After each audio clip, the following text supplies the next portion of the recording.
आप सभी का एक बार फिर से हमारे YouTube चैनल A-JED अध्ययन पर स्वागत है। आज के इस वीडियो में हम लोग समझने वाले हैं 10th क्लास इकोनॉमिक्स का पहला चैप्टर, जिसका नाम है अर्थव्यवस्था एवं इसके विकास का इतिहास। इस चैप्टर के NCERT के बुक में जो क्वेश्चंस दिए गए हैं उनका आंसर देखने वाले हैं, लेकिन आप लोगों को मैंने पहले भी बताया है कि किसी भी सब्जेक्ट का पहला चैप्टर बहुत ज़्यादा इंपॉर्टेंट होता है। क्यों? क्योंकि इस सब्जेक्ट से यानी कि पहले सब्जेक्ट से सबसे ज़्यादा क्वेश्चन भी पूछ जाते हैं एग्जाम में। और तो और अगर आप पहला चैप्टर सही तरीके से समझ जाते हैं तो इसके बाद के जो अध्याय है उनको भी आप आसानी से समझ सकते हैं। तो पहला चैप्टर बहुत ज़्यादा इम्पोर्टेंट होता है दोस्तों। आप लोग बस ध्यान से सुनिए, देखिए और नोट्स बनाते चलिएगा अगर आपके पास कॉपी कलम आप लेके बैठे हैं तो।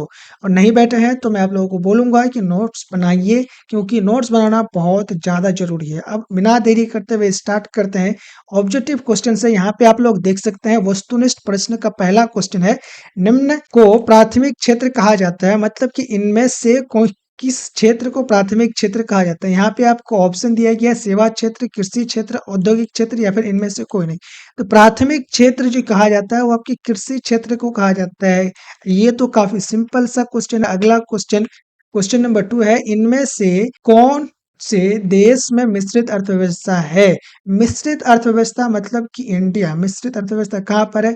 भारत में। मतलब यहाँ पे ऐसे उद्योग धंधे उद्योग है, व्यवसाय है जो सरकार भी चलाती है और निजी व्यक्तियों के अंदर भी आता है। तो दोनों तरीके का है, इसीलिए इसको मिश्रित अर्थव्यवस्था कहा जाता है। जबकि अमेरिका पूरी तरीके से निजी व्यक्तियों के अंदर में आता है, निजी व्यक्ति इसमें अपना उद्योग चलाते हैं। जबकि चीन में सिर्फ और सिर्फ सरकार ही उद्योग धंधों का मालिक होता है। तो आई होप ये आप लोग समझ चुके हैं। बाकी इसके बारे में आप लोगों को डिटेल में पता चलेगा लॉन्ग क्वेश्चन में। अभी हम लोग बढ़ते हैं तीसरा क्वेश्चन। तीसरा यहाँ पे आप लोग देख सकते हैं, भारत में योजना आयोग का गठन कब किया गया था।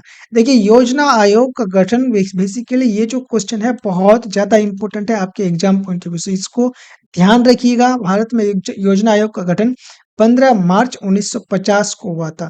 कब? 15 मार्च 1950 को इसका गठन हुआ था। और योजना आयोग का पदेन अध्यक्ष मतलब कि इसका जो मेन लीडर होता है वो कौन होता है? तो वो होते हैं प्रधानमंत्री। जो भी देश के प्रधानमंत्री उस समय होंगे वो इसके पदेन अध्यक्ष बन जाते हैं। अगला क्वेश्चन, क्वेश्चन नंबर 4, जिस देश का राष्ट्रीय आय अधिक है वह देश कहलाता है। अब जिस देश का इनकम ज्यादा होगा तो वो देश क्या कहलाएगा? तो वो देश विकसित कहलाएगा ना। ऑप्शन ख आपका बिल्कुल इसका सही है, विकसित कहलाएगा। अगला क्वेश्चन, क्वेश्चन नंबर 5, इनमें से किसे पिछड़ा राज्य कहा जाता है।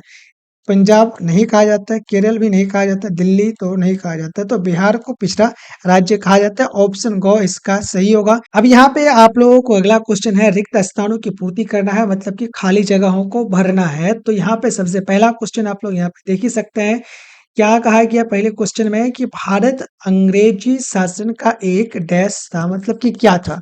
तो अंग्रेजी शासन का एक उपनिवेश था। ठीक है, उपनिवेश का परिभाषा आप लोगों को मैं ये सिविल्स में भी समझाया है और आज भी समझा दूंगा, तो टेंशन मत लीजिए। लॉन्ग टाइप के क्वेश्चन में समझा दिया जाएगा। अब यहाँ पे अंग्रेजों ने भारतीय अर्थव्यवस्था का डैश किया था, क्या किया था? शोषण किया था। ठीक है, दुरुपयोग किया था। अगला क्वेश्चन है, अर्थव्यवस्था आजीविका अर्जन की एक क्या है? तो प्रक्रिया है। क्या है? प्रक्रिया है, मतलब कि पैसे कमाने का एक प्रक्रिया है। अगला क्वेश्चन, क्वेश्चन नंबर 4 है, द्वितीय क्षेत्र को डैश क्षेत्र कहा जाता है। क्या कहा जाता है? तो द्वितीय क्षेत्र को आपके क्या कहा जाता है? औद्योगिक क्षेत्र कहा जाता है। अगला क्वेश्चन, क्वेश्चन नंबर 5 है, आर्थिक विकास आवश्यक रूप से डैश की प्रक्रिया है, मतलब कि किसकी प्रक्रिया? आर्थिक विकास। तो ये आपके परिवर्तन की प्रक्रिया है, मतलब कि जब तक परिवर्तन हो रहा है तो समझिए कि विकास हो रहा है। तो अगर नहीं परिवर्तन हो रहा है, बदलाव नहीं हो रहा है समाज में, तो विकास नहीं हो रहा है। अगला क्वेश्चन, क्वेश्चन नंबर 6 है, भारत में आर्थिक विकास का श्रेय डैश को दिया जाता है। तो ये पंचवर्षीय योजना, मतलब कि 5 साल आगे का सोच करके प्लानिंग करना, उसको क्या कहा जाता है? भारत का विकास का श्रेय दिया जाता है। अगला क्वेश्चन, क्वेश्चन नंबर 7 है, आर्थिक विकास की माप करने के लिए डैश को सबसे उचित सूचकांक माना जाता है, मतलब कि कौन सा सबसे बढ़िया सूचकांक है जिससे कि आप पता कर सकेंगे कि आर्थिक स्थिति किसी भी देश का कैसा है। तो यह है प्रति व्यक्ति आय, मतलब कि हर इंसान की एवरेज प्रति व्यक्ति आय। मतलब कि जितने भी लोग हैं उन सभी का एवरेज प्रति व्यक्ति आय, मतलब कि वो एक साल में कितना पैसा कमाता है। अगला क्वेश्चन, क्वेश्चन नंबर 8 है, संसाधनों के मामले में धनी होते हुए भी बिहार की स्थिति क्या है? तो बिहार की स्थिति दयनीय है, पिछड़ी है। अगला क्वेश्चन नंबर 9 है, बिहार में डैश ही जीवन का आधार है? कृषि ही जीवन का आधार है। बिहार में खेती आप लोगों को पता है बहुत सारे, मतलब सबसे ज्यादा जनसंख्या कृषि पर आधारित है। क्वेश्चन नंबर 10 है, लगभग 80% जनसंख्या आपका बिहार में कृषि पर आधारित है। ठीक है। बिहार में विकास बिहार के विकास में डैश एक बहुत बड़ा बाधक है, तो अशिक्षा, मतलब कि लोगों में जानकारी या फिर शिक्षा नहीं है, तो ये एक बहुत बड़ा बाधक बाधक है। तो यहाँ पे अब बढ़ते हैं अगले क्वेश्चन की तरफ। यहाँ पे आप लोग देख सकते हैं लघु उत्तरीय प्रश्न, मतलब कि ऐसे क्वेश्चन जिनके लिए आपको दोस्तों 2 नंबर आसानी से मिलने वाले हैं। इनका उत्तर आपको 4 से या फिर 3 से 4 या 5 लाइन में लिखना है, तो सिंपल सा आंसर होगा। कैसे आपको लिखना है हर एक क्वेश्चन का भी आप लोगों को पता चल ही जाएगा। तो पहला क्वेश्चन आप लोग यहाँ पे देख सकते हैं, अर्थव्यवस्था किसे कहते हैं? तो ये इम्पोर्टेंट क्वेश्चन बहुत है, क्योंकि आपके चैप्टर का नाम ही है कि अर्थव्यवस्था क्या है और इसका विकास कैसे कैसे हुआ है। तो अर्थव्यवस्था का को तो पूछा जाएगा। तो अर्थव्यवस्था से आशय उस प्रणाली से, एक ढांचा बोल सकते हैं कि वो एक उस ढांचे से है, उस प्रणाली से है जिसमें लोग अपनी आवश्यकताओं को पूरा करने के लिए, मतलब कि अपनी ज़रूरतों को पूरा करने के लिए वस्तुओं और सेवाओं का उत्पादन करता है, उसका वितरण करेगा और उपभोग करेगा। मतलब कि जो भी चीज़ों की ज़रूरत है आपको, जैसे कि समझिए आपको कॉपी, कलम, शर्ट, कपड़े वगैरह की ज़रूरत है, तो इनका आपको कोई बनाता है। अब बनाने के बाद उनको अलग-अलग इलाकों में वितरण किया जाता है और फिर आप तक पहुँचता है, आप खरीदते हैं और फिर आप क्या करते हैं, उनका उपभोग करते हैं। ठीक है? पहनते हैं या फिर खाने का सामान हो तो खाते हैं। तो वही प्रक्रिया है आपका अर्थव्यवस्था। यह लोगों की आजीविका अर्जित करने की एक प्रक्रिया है, मतलब कि लोगों के पैसा कमाने का एक प्रक्रिया है और समाज के विकास का आधार भी है। मतलब कि अगर अर्थव्यवस्था ही नहीं होगा तो समाज आगे नहीं बढ़ेगा। सिंपल सा क्वेश्चन है। अगला क्वेश्चन, क्वेश्चन नंबर 2 है, मिश्रित अर्थव्यवस्था क्या है? देखिए, मिश्रित अर्थव्यवस्था हो या फिर आपका प्राथमिक क्षेत्र किसे कहते हैं, द्वितीयक क्षेत्र, तृतीयक क्षेत्र, ये सारी की सारी चीजें इंपॉर्टेंट है दोस्तों। लेकिन मैं आप लोगों को पहले ही बता देता हूँ, प्राथमिक क्षेत्र किस क्षेत्र को कहा जाता है? कृषि क्षेत्र को कहा जाता है। ठीक है। उसके बाद द्वितीयक क्षेत्र आपका औद्योगिक क्षेत्र को कहा जाता है और तृतीयक क्षेत्र कहा जाता है सेवा क्षेत्र को। तो ये 3 जो चीज़ याद रखिएगा, क्योंकि ऑब्जेक्टिव में पूछा जाएगा। तो यहाँ पे मिश्रित अर्थव्यवस्था की अगर बात करें, तो जब किसी देश में उत्पादन और वितरण का काम, मतलब कि चीज़ों को, वस्तुओं का उत्पादन होता है और वितरण का काम, इन दोनों कामों को सरकारी, मतलब कि सरकार भी करे और निजी लोग, मतलब कि कोई भी इंडिविजुअल इंसान भी करे, तो दोनों अगर कर रहे हैं, मिल करके कर रहे हैं, तो ऐसे को क्या, ऐसे अर्थव्यवस्था को क्या कहा जाता है? मिश्रित अर्थव्यवस्था कहा जाता है। भारत जो है एक मिश्रित अर्थव्यवस्था है, मतलब कि भारत में आप लोग देखते होंगे कि जो उत्पादन और वितरण का काम है वो निजी कंपनियां भी करती है और सरकार भी करती है। कैसे सर? तो देखिए, निजी कंपनियों की अगर बात करें तो आप लोग विप्रो हो गया, रिलायंस हो गया, अडानी ग्रुप हो गया, ये सभी क्या है? निजी कंपनी, मतलब इनका मालिक एक इंसान है। जबकि सार्वजनिक क्षेत्र अगर बात करें, जो सरकारी कंपनी है, जैसे बीएसएनएल हो गया, एनएसडीएल हो गया, इस तरीके के सरकार की बहुत सारी कंपनियां हैं जो देश में काम करती है, उत्पादन करती है। तो ये सभी चीजें क्या है, इन दोनों मिलकर के करिए। सरकार भी है आपका, निजी व्यक्ति भी है, तो इसको मिश्रित अर्थव्यवस्था कहेंगे, क्योंकि यहाँ सरकार भी काम करती है और निजी व्यक्ति, निजी कंपनियां भी काम करती है। तो आप लोगों को पता चल गया मिश्रित अर्थव्यवस्था। अब अगला क्वेश्चन, क्वेश्चन नंबर 3 है, सतत विकास से आप क्या समझते हैं? सतत विकास मैंने आप लोगों को ज्योग्राफी में भी समझाया है, तो इसमें भी थोड़ा समझा ही देते हैं। चलिए, सतत विकास का मतलब क्या होता है कि भविष्य को, यानी आने वाली जो पीढ़ियां हैं उनको बिना किसी नुकसान पहुंचाए या फिर उनको ध्यान में रख के हम लोग अभी वर्तमान में विकास करेंगे कि उनको ज्यादा नुकसान ना हो। जो भी प्राकृतिक संसाधन है, ऐसा नहीं करना है कि उन प्राकृतिक संसाधनों को हम अपने लिए इस्तेमाल कर लेंगे अपने विकास के लिए, और जो भविष्य की पीढ़ी आने वाली है वो बर्बाद हो जाए, उनके पास कुछ बचे ही ना इस्तेमाल करने के लिए। उनके बारे में सोच समझ करके विकास करने को ही क्या कहा जाता है? सतत विकास कहा जाता है। समझ गए? अब देखिए, सतत विकास का अर्थ है ऐसा विकास जिसमें वर्तमान पीढ़ी की आवश्यकताएं पूरी हो और भविष्य की पीढ़ियों की आवश्यकताओं से समझौता ना करना पड़े। मतलब कि अभी आवश्यकता भी पूरी हो जाए और भविष्य की पीढ़ियों के साथ जो भी समझौता भी ना करना पड़े। इसमें प्राकृतिक संसाधनों का संतुलित उपयोग, मतलब कि सोच समझ करके उपयोग करना किया जाता है, ताकि पर्यावरण और विकास दोनों सुरक्षित रहे। ठीक है। अब अगला क्वेश्चन नंबर 4 है, आर्थिक नियोजन क्या है? तो आर्थिक नियोजन, आर्थिक का मतलब क्या? पैसा वगैरह हो गया। किसी भी देश में जो इनकम आता है उसके बारे में, अर्थव्यवस्था के बारे में। और नियोजन, प्लानिंग। तो अर्थव्यवस्था की प्लानिंग करना, पैसे की प्लानिंग करना ही आर्थिक नियोजन है। तो आर्थिक नियोजन का अर्थ है किसी देश के उपलब्ध साधनों, संसाधनों का सही उपयोग करके तय लक्ष्यों को प्राप्त करने के लिए योजनाएं बनाना और उन्हें लागू करना। भारत में आर्थिक नियोजन की शुरुआत 1951 ईस्वी में प्रथम पंचवर्षीय योजना से हो गई थी। सिंपल सा क्वेश्चन है। अगला क्वेश्चन नंबर 5 है, मानव विकास रिपोर्ट क्या है? देखिए, मानव विकास रिपोर्ट जो है एक रिपोर्ट है जो जारी करता है आपका संयुक्त राष्ट्र विकास कार्यक्रम। मानव विकास रिपोर्ट संयुक्त राष्ट्र विकास कार्यक्रम द्वारा हर वर्ष, हर साल प्रकाशित की जाती है। इसमें देशों की शिक्षा, स्वास्थ्य और आय जैसे मानकों पर तुलना करके रैंकिंग दी जाती है। मतलब कि देखा जाता है हर एक देश का शिक्षा लेवल कैसा है, स्वास्थ्य कैसा है और आय, इनकम कितना है। इन चीज़ों को देख करके ये पता लगाया जाता है कि किस देश का सबसे बेहतर है, और जिसका सबसे बेहतर होगा उसको 1 नंबर, उसके बाद जिसका होगा उसको 2 नंबर। इस तरीके से रैंकिंग दिया जाता है। इससे यह पता चलता है कि किसी देश का मानव विकास स्तर कितना है।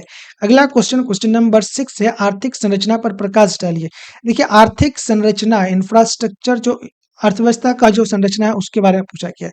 तो किसी देश के में उपलब्ध सड़कों, बिजली, परिवहन, शिक्षा, स्वास्थ्य, उद्योग, संचार, बाजार, बेसिकली ये जो लोगों की आम जरूरत है। देखिए, आपका जरूरत है सड़क का भी, आपका जरूरत है बिजली भी, आपको जरूरत है आम लोगों को। तो ये सभी क्या आम चीजें, ये चीजें चाहिए ही चाहिए। तो ये चीजें कैसी है? अगर बहुत बढ़िया है तो इससे पता चलेगा कि अर्थव्यवस्था जो है, आर्थिक संरचना जो है मजबूत है। अगर कमजोर होगा, बढ़िया नहीं होगा, तो वही चीज़ है, ये सारी चीज़ें, सुविधाएँ जो है खराब होंगी। तो उसी को कहा जाएगा, बाज़ार जैसी सुविधाओं को आर्थिक संरचना कहा जाता है। यह किसी भी देश के विकास की रीढ़ होती है, मतलब कि उसकी रीढ़ की हड्डी समझ लो। अगर ये सही से काम करेंगे तो उस देश का विकास होगा। दीर्घ उत्तरीय प्रश्न, यहाँ पे पहला क्वेश्चन दीर्घ उत्तरीय प्रश्न का देखते हैं। अर्थव्यवस्था की संरचना यानी कि स्ट्रक्चर ऑफ इकोनॉमी से आप क्या समझते हैं? इन्हें कितने भागों में बाँटा गया है? तो ये क्वेश्चन तो बहुत ज़्यादा इम्पोर्टेंट है। मैं आपको बोल रहा हूँ इम्पोर्टेंट है, मतलब कि बहुत इम्पोर्टेंट है। आप लोगों को क्वेश्चन का आंसर देख करके पता चल जाएगा। तो अभी बिना देरी करते हुए स्टार्ट करते हैं, इसका आंसर देखते हैं। देखिए, अर्थव्यवस्था की संरचना से तात्पर्य उस व्यवस्था से है जिसके द्वारा लोग अपनी आवश्यकताओं को पूरा करने के लिए उत्पादन, वितरण और उपभोग करते हैं। मतलब उत्पादन का मतलब वस्तुओं का निर्माण करना, वितरण मतलब कि वस्तुओं को लोगों तक पहुंचाना, और लोग उनका उपभोग करेंगे। तो इसे ही मुख्यतः 3 भागों में बाँटा गया है। किसको? अर्थव्यवस्था को 3 भागों में बाँट दिया गया है। तो इन 3 पार्ट्स को आप लोग दोस्तों बहुत ज़्यादा इम्पोर्टेंट है, ध्यान में रखिएगा। पहला पार्ट क्या है? प्राथमिक क्षेत्र। प्राथमिक क्षेत्र जिसमें अब आपको पूछा जा सकता है कि प्राथमिक क्षेत्र का आपको परिभाषा लिखना है। तो देखिए, प्राथमिक क्षेत्र अर्थव्यवस्था का एक ऐसा क्षेत्र बोल सकते हैं जिसमें कि कृषि से रिलेटेड, यानी कि खेती-बाड़ी से रिलेटेड सारे की सारी चीज़ें आएँगे। जैसे कि पशुपालन हो गया, कृषि हो गया, वानिकी और मत्स्य पालन भी इन चीज़ों को शामिल किया जाता है, प्राथमिक क्षेत्र, ठीक है? अब द्वितीयक क्षेत्र जिसमें कि उद्योग, मतलब कि किसी भी चीज़ का उत्पादन कर रहे हैं, तो उसको क्या कहा जाएगा? द्वितीयक क्षेत्र। जैसे कि उद्योग हो गया, खनन हो गया, आप कहीं से खनी चीज़ें निकाल रहे हैं, खनन करके कोयला निकाल रहे हैं, पेट्रोलियम निकाल रहे हैं, और निर्माण कार्य किसी वस्तु का निर्माण कर रहे हैं, तो ये सभी क्या उद्योग धंधे हो गया। अब तृतीय क्षेत्र, मतलब कि तृतीय क्षेत्रों को क्या कहा जाता है? इसको आपका सेवा क्षेत्र भी कहा जाता है। देखिए, आपको मैं बताता हूँ, प्राथमिक क्षेत्र को कृषि क्षेत्र कहा जाता है, द्वितीय क्षेत्रों को आपका औद्योगिक क्षेत्र कहा जाता है, और तृतीय क्षेत्र को सेवा क्षेत्र कहा जाता है। अब सेवा तृतीय क्षेत्र में जिसमें परिवहन, व्यापार, संचार, बैंकिंग और शिक्षा, ये सभी क्या है? आपका सेवा क्षेत्र में आ जाएगा। ये तीनों क्षेत्र आपस में जुड़े रहते हैं, मतलब कि जो प्राथमिक क्षेत्र, द्वितीयक क्षेत्र और तृतीयक क्षेत्र है, तीनों आपस में जुड़े रहते हैं और किसी भी देश की आर्थिक प्रगति के लिए आवश्यक माने जाते हैं। तो ये चीजें इंपॉर्टेंट है। अब क्वेश्चन नंबर 2 की ओर बढ़ते हैं।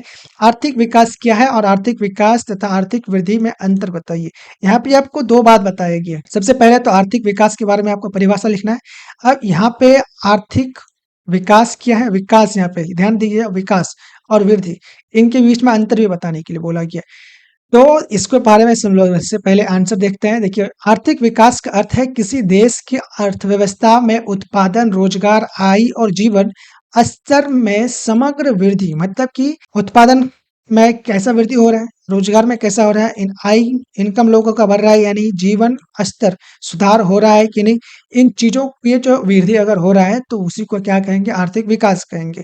इसमें केवल उत्पादन ही नहीं बल्कि सामाजिक और मानवीय पहलुओं का भी ध्यान रखा जाता है। मतलब कि समाज में क्या जो भी गलत चीजें थी उनको खत्म किया जा रहा है और लोग आगे बढ़ रहे हैं, यानी उनका भी ध्यान रखा जाता है।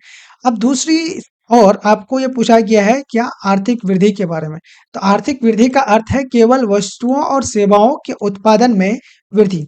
मतलब कि वस्तुओं और सेवाओं, इसमें विकास में क्या है, आपका वस्तुओं और सेवाओं का तो उत्पादन हो रहा ही, लेकिन सामाजिक और मानवीय चीजों का भी विकास हो रहा था। लेकिन इसमें आर्थिक वृद्धि में क्या है, सिर्फ वस्तुओं और सेवाओं का उत्पादन से होता है, वृद्धि से। दोनों में अंतर की अगर बात करें तो आर्थिक वृद्धि मात्र संख्यात्मक होती है। मतलब कि नंबर्स में आप इसको कर सकते हैं आर्थिक वृद्धि को। जबकि आर्थिक विकास मैंने आपको बताया कि समाज की गुणवत्ता पर भी आधारित है, तो विकास गुणात्मक भी होता है। और आर्थिक विकास से शिक्षा, स्वास्थ्य, गरीबी उन्मूलन और समान अवसर जैसे पहलू शामिल होते हैं। जबकि आर्थिक वृद्धि में केवल उत्पादन और आय की दर बढ़ाने पर ध्यान दिया जाता है। तो सिंपल सा क्वेश्चन है, समझ गए होंगे। अब अगला क्वेश्चन, क्वेश्चन नंबर 2 है, आर्थिक विकास को माप कुछ सूचकांकों के द्वारा करें। मतलब कि इसकी माप करना है आपको कुछ सूचकांक। अब कौन से सूचकांक है उसके बारे में बताना है आपको। तो इसका आंसर देखिए, किसी देश के आर्थिक विकास को मापने के लिए कई सूचकांकों का प्रयोग किया जाता है। मतलब कि कई तरीकों से इसका मापा जा सकता है। पहला सूचकांक है राष्ट्रीय आय। मतलब कि देश का कितना इनकम है, जिससे कि देश की कुल आय का पता चलता है। दूसरा है प्रति व्यक्ति आय। ये सबसे इम्पोर्टेंट माना जाता है, प्रति व्यक्ति आय किसी भी देश के आर्थिक विकास को मापने के लिए, इसको ध्यान रखिएगा। जो सबसे उपयुक्त सूचकांक माना जाता है। बेसिकली आपको मैंने बताया है कि ये इम्पोर्टेंट है। क्यों, आपको ऑब्जेक्टिव क्वेश्चन में पूछा जाएगा कि आर्थिक विकास के किस सूचकांक के द्वारा मापने पर सबसे बेहतर आंकड़े पता चलते हैं, तो वो आपका प्रति व्यक्ति आय, ठीक है। और तीसरा है मानव विकास सूचकांक एचडीआई, जिसको बोल सकते हैं ह्यूमन डेवलपमेंट इंडेक्स, ठीक है, जिसमें कि शिक्षा, स्वास्थ्य और आय को शामिल किया जाता है। मतलब कि लोगों को शिक्षा में कितना सुधार हो रहा है, स्वास्थ्य में कितना सुधार हुआ है और आय, इन चीजों का ध्यान रखा जाता है। चौथा तरीका है गरीबी का दर। क्या गरीबी का दर बढ़ गया है, घटा है, इससे भी पता चल जाता है। तो यह बताती है कि कितने लोग निर्धनता रेखा के नीचे जीवन यापन कर रहे हैं। और इसके अतिरिक्त रोजगार की दर और औद्योगिक विकास की गति भी महत्वपूर्ण सूचकांक माने जाते हैं, ठीक है। ये सूचकांक मिलकर के किसी देश की वास्तविक आर्थिक प्रगति का आकलन करने की में मदद करती है। तो सिंपल सा क्वेश्चन, सिंपल सा आंसर, वैसे वेरी वेरी इंपॉर्टेंट क्वेश्चन, याद रखिएगा। अगला क्वेश्चन, बिहार के आर्थिक पिछड़ेपन के कारण क्या है और बिहार के पिछड़ेपन को दूर करने के लिए कुछ मुख्य उपाय बताने के लिए कहा गया है। तो इसका आंसर देखते हैं। देखिए, बिहार का आर्थिक पिछड़ापन कई कारणों से है। यहाँ उद्योगों की कमी, मतलब कि उद्योगों की कमी है बिहार में। कृषि पर अत्यधिक निर्भरता। मतलब कि लोग पैसों की कमाने के लिए, मतलब कि बहुत ज्यादा कृषि पर निर्भर है, खेती करते हैं। और शिक्षा और बेरोजगारी, लोगों में शिक्षा की कमी है, बेरोजगारी की समस्या है। साथ ही बेहतर परिवर्तन, बिजली और स्वास्थ्य सुविधाओं को भी अभाव है। मतलब कि बेहतर तरीके का परिवहन नहीं है, बढ़िया बिजली भी नहीं है और स्वास्थ्य सुविधाओं की भी अभाव है। प्राकृतिक संसाधन तो बहुत है, लेकिन क्या होता है, उनका सही तरीके से उपयोग नहीं हो पाता है। पिछड़ेपन को दूर करने के लिए शिक्षा का प्रसार, कृषि का आधुनिकीकरण, इन अधिक से अधिक उद्योगों की स्थापना, रोजगार के अवसर बढ़ाना और आधारभूत संरचना को मजबूत करना आवश्यक है। इसके अलावा जनसंख्या वृद्धि पर नियंत्रण और वैज्ञानिक तकनीक का प्रयोग भी जरूरी है। इन उपायों से बिहार को प्रगति की राह पर लाया जा सकता है। काफी सिंपल सा आसान सा क्वेश्चन है, आप समझ गए होंगे। अगला क्वेश्चन, अब सारे के सारे क्वेश्चन कंप्लीट हो गया दोस्तों। तो चैनल को आप लोग सब्सक्राइब कर लीजिएगा और शेयर कर दीजिएगा वीडियो को और लाइक भी कर दीजिएगा। देखिए, हम लोग भूगोल को पूरी तरीके से, जो भूगोल के हर एक चैप्टर का एनसीईआरटी क्वेश्चन समझ चुके हैं, इतिहास का भी समझ चुके हैं और राजनीतिक शास्त्र का भी समझ चुके हैं। तो आप लोगों को इसका प्लेलिस्ट मिल जाएगा, लिंक में आप लोग जाके वहाँ से देख सकते हैं। आज के लिए इतना, मिलेंगे अगले वीडियो में। थैंक यू, जय हिंद, जय भारत।